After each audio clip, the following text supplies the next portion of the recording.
what kind of solutions do you have to bring in revenue and cut costs? Well, would you like to go first for all? I'll have to. I think what we need to do is we need to work on both sides of the ledger. I think most of the conversation has either been in the format of cutting things out or raising taxes, and I think we need to find some different kinds of solutions to do more with less, as they say. One of the things in terms of bringing in new revenue that is not tax-based is really to work more collaboratively with our private organizations that are around us. Earlier today, there was some talk about the Newton Schools Foundation as one source of funding for the specific technology initiative, which, as I understand it, was equipment-based. It was not operating expense that they were partnering in. But also, if you look at the colleges and universities that are around us, around Newton, I've actually gone out personally to speak with them to find out, not just with BC, I know there's been some of this work done already with the existing school committee, but really finding out what other kinds of collaborative efforts can we do across the board.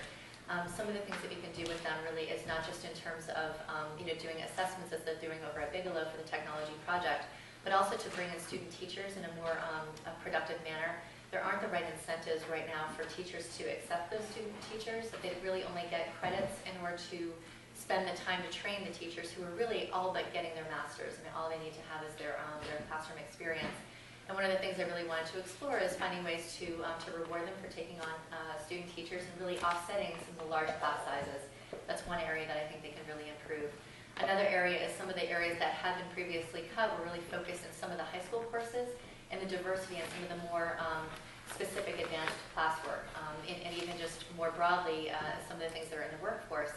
So as for instance, in two areas, one could be in terms of distant learning, working with the colleges and universities to provide foreign languages that are not in the typical handful that we offer at the high school, finding other ways to benefit from them. But also even, I work very closely with the biotechnology industry, and one of the things I've seen them do with other districts is to offer lab equipment that's maybe a little bit older, and to also offer hands-on training and assistance for them to come into the classroom and to advance them, not just in scientific techniques, but the application of science, to get them really interested in going into scientific-based careers is another example.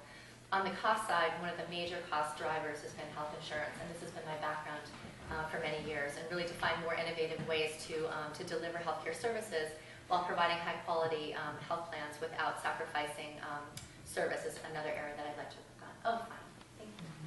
Thank you. Yes, in response to the Alderman's question, I've been talking about for a long time as both candidate and prior to that longer as a Newton columnist about the need to get our fiscal house in order in the schools. Now, I've never been one to advocate anything to the detriment of teachers, but specifically, I've always said that teachers, not only do I think that they're underpaid, but and I wouldn't say that they're underappreciated, but I've always said that it takes the average teacher 20 years, 2 to 3 decades actually, to make what some of the entry-level people coming into our school system make. In other words, by those, I mean the administrators. We have administrators who are starting at $75,000 to $80,000 a year. That's too much money. I don't know why we need to pay these people that.